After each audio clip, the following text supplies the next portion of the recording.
Глава 148. Мингуан окинул Пэйсу оценивающим взглядом. «Так ты есть Ся Пэй», — Пэйсу ответил. «Это я». Мингуан посмотрел на Бань Юэ и насмешливо произнес: «Слышал, ты потерял пост небесного чиновника ради какой-то девчонки». «Ха-ха, Пэймин, а как же твое излюбленное братья, что руки и ноги, женщины, что одежда? Почему твой потомок нисколько на тебя не похож? Он не перенял от тебя ни капли способности выбирать женщин. Эта советница Баньюэ похожа на крохотную перепелку, как это называется. Может, сотни лет назад тебе кто-то рога наставил, и мальчишка не от тебя. Ха-ха-ха-ха-ха-ха-ха-ха-ха. Пэйсу бросил, какой вздор, и тут же бросился в атаку. Но подскочил с земли и Кэмо. «Ты мой непримиримый враг!» Взревел он. Мингуан крикнул: «Эй! Здоровяк, нам по пути!» Обернувшись, Кэмо увидел, как Мингуан взлетел в воздух, обернулся длинным мечом и прилетел ему в руки. Здоровяк раскрыл огромную, будто железный веер, ладонь и крепко схватил рукоять меча. Все его грузное тело в момент вспыхнуло черной ци. Свирепый мертвец с демоническим мечом подобен дикому зверю с ядовитыми клыками. Минутами ранее Пэймин заставил селяня прозреть. И хотя принц не понимал, почему так происходит, ему показалось, что тем же способом он может оказать помощь и Хуачину. Вначале он хотел незаметно передать магические силы, пока никто не видит, но ситуация явно ухудшилась и разрешаться не собиралась. Принцу пришлось крикнуть: «Осторожно!» Пэймин не любил участвовать в групповом нападении, поэтому сражаться могли только Пэйсу и Бань Юэ.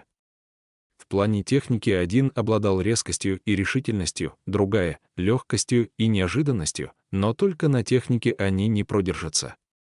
Ведь Бань Юэ недостает физической мощи, а Пэйсу и вовсе лишен магических сил. Против Кэмо в паре с Мингуаном, которые могли похвастаться и магической, и грубой силой, двоим приходилось непросто. После ругани, обрушившейся на нее, Бань Юэ больше не решалась бросаться в Кэмо скорпионовыми змеями. Но вот Пэйсу не чувствовал вины, призванные им змеи сыпались дождем.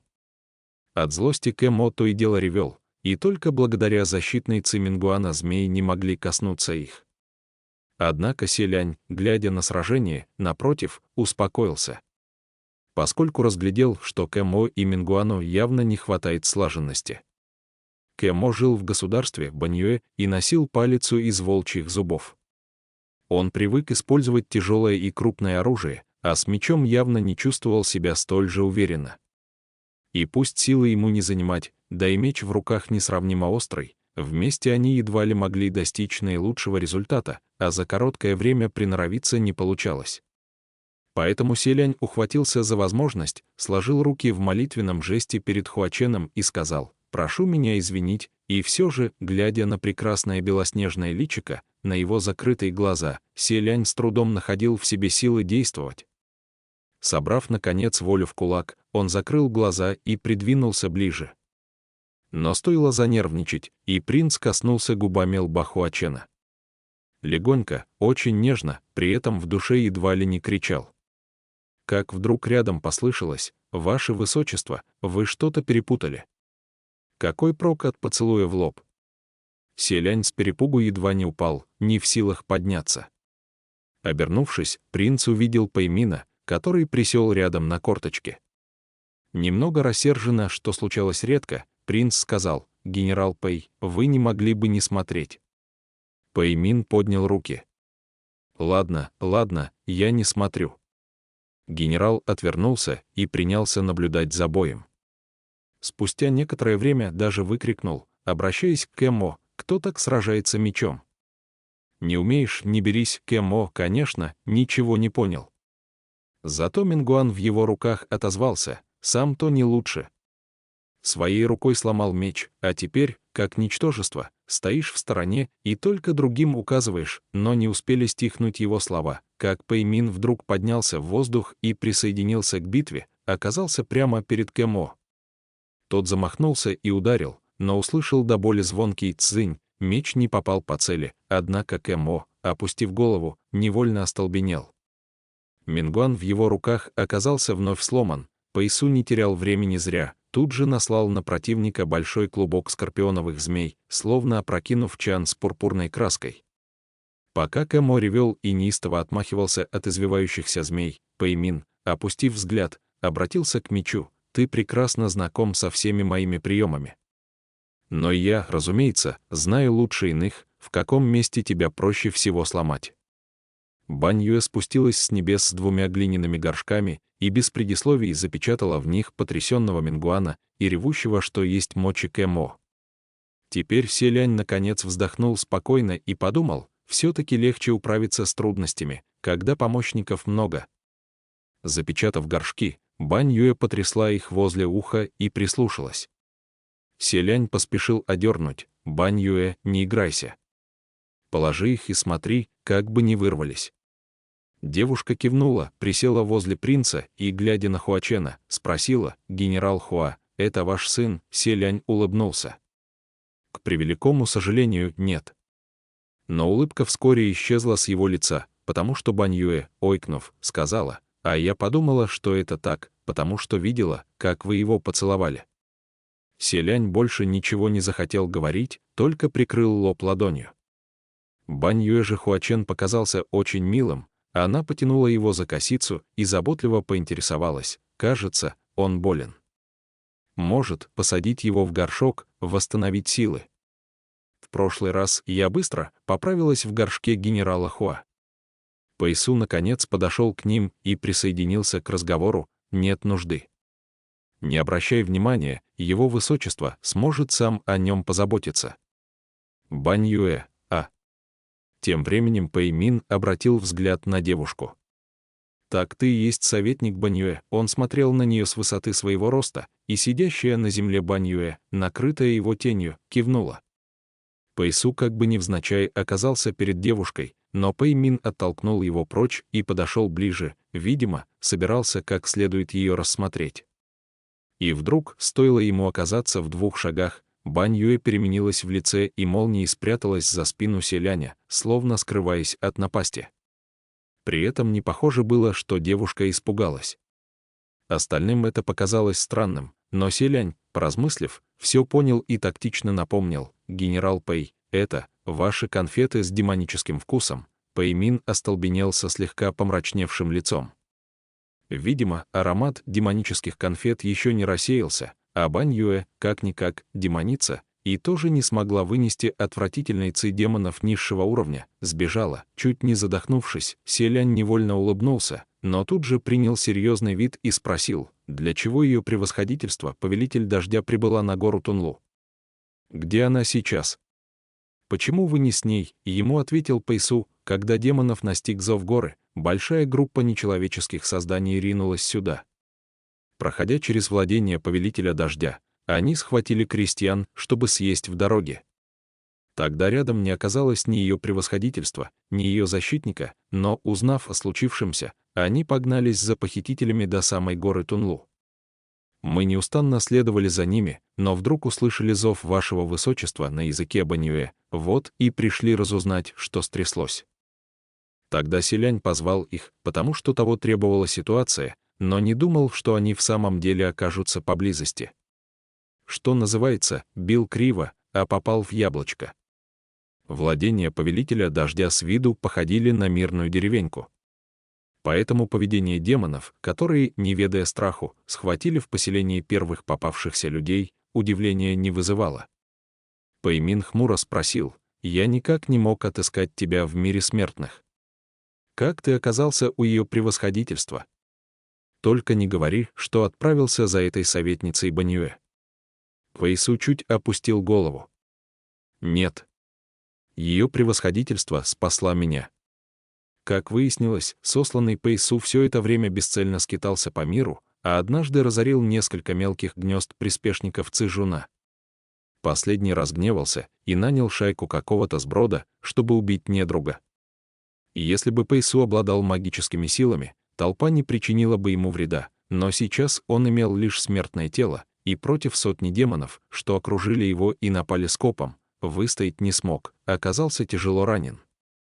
Когда ему пришлось совсем худо, на счастье, мимо проходила повелитель дождя на своем быке. Она оказала Пэйсу помощь, а когда узнала, кто он и откуда, позволила временно остаться в своих владениях, чтобы залечить раны. Пэймин, кажется, изрядно удивился. Ее превосходительство не стало чинить тебе неприятности. По словам Ши Цинцюаня, ранее между владениями Повелителя Дождя и дворцом Мингуана случался конфликт. Несколько сотен лет назад Повелитель Дождя избавилась от прошлого помощника Пэймина. Судя по всему, и Пэймин не считал Повелителя Дождя божеством широкой души. Пэйсу же ответил: «Нет». На это никогда не было и намека. Напротив, я получил от нее немалую поддержку. Внезапно послышался приглушенный голос: «Повелитель Дождя».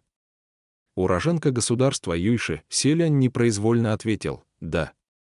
Но сразу же понял, что голос принадлежал Мингуану. Даже заключенный в горшок, он все равно навострил уши и внимал всему, что происходит снаружи. Услышав ответ, он стал плеваться: «Пэймин, ты переспал со столькими бабами, а родился такой никчемный потомок». Влачит свое существование, прося о защите уроженку государства Юйши. Да еще восхвалять их успевает. Поистине каждое новое поколение хуже предыдущего. Выражение лица Пэймина сделалось несколько напряженным. Селянь так и не нашел, что здесь смешного или обидного, поэтому тихонько спросил Баньюэ: «Ты что-нибудь поняла?» «Не очень». Но, кажется, братец Пэйсу говорил, что перед своим вознесением его генерал командовал войсками в государстве Сюли. Пэймин служил генералом в государстве Сюли. Но разве это столь важно? Даже очень, ведь, насколько селяню было известно, именно армия государства Сюли сравняла государство Юйши с землей. Баньюэ добавила, а ее превосходительство Повелитель Дождя была последним правителем государства Юйши. Неудивительно, что Пэймин так странно отреагировал на упоминание Повелителя Дождя. А также вполне ясно, почему Повелитель Дождя не стала церемониться с прежним помощником дворца Мингуана. Выходит, между ними существует стародавняя вражда. Надо сказать, для небесных чиновников процесс взаимного уничтожения человеческих государств, когда одно сменяет другое, являлся делом обыкновенным, лишь волей небес. Но когда дело касалось их лично, мало кто оставался невозмутимым.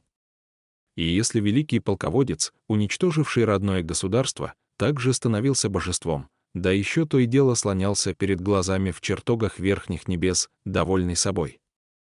Нельзя не отметить, подобное весьма раздражало. Пэйсу прилепил на горшок с Мингуаном еще один талисман, и голос мгновенно затих. «Генерал, а вы зачем здесь?» Обратился Пэйсу к Пэймину. «Ради чего же еще?» «Да чтобы поскорее вернуть тебя обратно». Тут Селянь припомнил фразу Хуачена. Как видно, именно о такой награде Пэймин попросил Цзюнь-У за отправку на гору Тунлу. Пэймин похлопал Пэйсу по плечу. «Раз уже ты здесь, прояви себя как следует.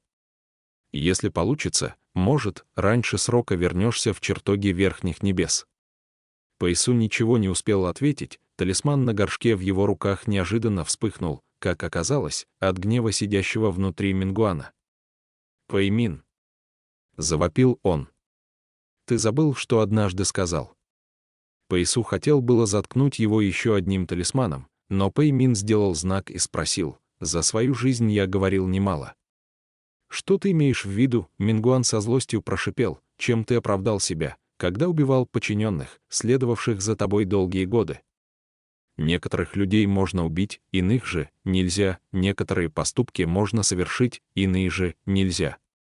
Да еще в такой манере, будто нес в душе высочайшее стремление спасти все живое. А что же теперь? Думаешь, никто не знает, какую подлость совершил твой Сяопэй? Давно разнесли по свету. А ты все придумываешь способ ему задницу подтереть, прикрыть его преступление. Неужели твои собратья, что прошли с тобой через множество сражений, заслужили смерти, а как дело коснулось твоего потомка, он не заслужил? Что же ты за человек? Одежду поносил и выбросил, руки-ноги, попользовался и отрезал. Или что же твой Сяопэй — самоцвет, а мы все пустоцвет?» Пэймин выслушал гневную тираду до конца, а потом вдруг сказал: ты ведь не Мингуан». Горшок немедля замолк. Спустя еще мгновение Мингуан прогудел эхом из горшка: «Что за чертовщину ты несешь? Ты разве не видел сам, Мингуан я или нет?» «Я даже сущность свою явил», однако Пэймин уверенно заявил: «Нет. Ты не Мингуан». Голос из горшка раздраженно спросил: «И кем же еще я могу быть?» Пэймин забрал горшок из рук Пэйсу и без тени сомнения произнес: «Ты Жунгуан». Эта фраза окончательно заставила горшок замолчать. Пэйсу же, услышав имя, чуть округлил глаза. Селянь спросил: «Младший генерал Пэй, кто такой Жунгуан?» Пэйсу немного пришел в себя и, поколебавшись, ответил: «Это его помощник, что находился подле генерала дольше всех еще до Вознесения. Самый способный подчиненный». Селяню, наконец, поведали легенду о генерале, ломающем меч. В бытность простым смертным Пэймину благоволила удача не только на любовном поприще, но и на поле битвы. Он был непобедимым воителем, десятки лет не знал поражений. Безусловно, доля успеха крылась в его личной отваге и воинском искусстве, однако обойтись без поддержки помощника он также не мог. И того человека звали Жунгуан. Он прославился изворотливостью и коварством, сотнями хитроумных замыслов. Несмотря на огромную разницу в характерах и мировоззрении, они давно знали друг друга и работали в паре на редкость слаженно. Один действовал открыто, на свету, другой — во тьме. То была многолетняя, будто выкованная из железа дружба генерала и подчиненного. Меч Пэймина, Мингуан, был поименован объединением двух имен — Пэймин и Жунгуан. Пэймин умел вести сражения. В беспокойный век мятежей и смут умение сражаться намного важнее умения заработать деньги, важнее абсолютно всех других умений. И, разумеется, каждый раз его ждал взлет все выше и выше. Но как ни взлетай, а самое большее — останешься лишь генералом. Перед этим словом могли стоять выдающиеся, бесчисленные титулы, почетные и многословные. Но всегда кто-то находился на ступеньку выше. И при виде государя ему приходилось склонять голову и опускаться на колени. Сам Пэймин никогда не противился этому, но вот его подчиненные во главе с Жунгуаном, что вместе со своим генералом брали город за городом, чьи почетные награды на доспехах все сильнее слепили глаза, начали роптать. Пэймин никогда не был горделив, не забывал своего происхождения. Но его подчиненные безгранично возгордились вместо него. И сильнее всех возгордился Жунгуан. А поскольку он ближе Пэймина общался с воинами и командирами его армии, и к тому же с легкостью затрагивал сердце людей, ему удалось подтолкнуть многих старых соратников к подобным мыслям. Нынешнее положение генерала Пэя далеко не столь высоко, как он того заслуживает. Нас вместе с генералом намеренно принижают, государство Сюли и генерал Пэй нуждаются во спасении. Они единодушно составили план, преследуя цель захватить императорский дворец государства Сюли, сделать Пэймина своим правителем, а всем его старым товарищам продвинуться по служебной лестнице и взойти на вершину сильнейшего в те времена государства. Дошло до грандиозных планов на будущее по объединению всей Поднебесной под своим владычеством, фантазий о захвате целого мира. Вот только, к их несчастью, сам Пэймин не имел ни капли стремления назваться государем. Он находил отраду лишь в победах на поле брани да в постели с красавицами, а для этого вовсе не требовалось становиться правителем. К тому же, пускай тогдашний государь Сюйли не имел особых заслуг, но и недовольства народа не вызывал, и на его месте Пэймин едва ли смог бы сделать лучше. Безрассудный мятеж принес бы только вред и никакой выгоды, к чему ни с того ни с сего устраивать смуту. Поэтому, сколько бы исполненный воодушевления Жунгуан не намекал Пэймину, каждый раз тот умело отмахивался от намеков. Но Жунгуана это не останавливало, напротив, он словно становился одержим. Наконец, однажды круг его единомышленников принял решение: была не была, начнем действовать, а там посмотрим. А когда все будет кончено, Пэймин уже не сможет отказаться, в этом они не сомневались. Здесь Селянь, не зная, что сказать, подумал: но разве в таком деле возможно загнать утку на насест? Пэйсу, видя задумчивость принца, продолжил: Возможно, Жунгуан не так уж искренне хотел видеть генерала Пэя во главе государства, но ему необходимо было имя генерала, чтобы устроить мятеж. Он не обладал таким влиянием, как генерал, и если бы поднял собственный флаг, едва ли люди пошли за ним. Селянь, подумав, ответил, возможно, что и пошли бы. Они подняли флаги, чтобы возвести на престол Пэймина, и Пэймин, разумеется, не мог притвориться, что не знал об этом. Тогда он схватил меч, взял небольшой отряд самых доверенных воинов и ворвался в императорский дворец, где произошла битва, которая и стала последней в его человеческой жизни.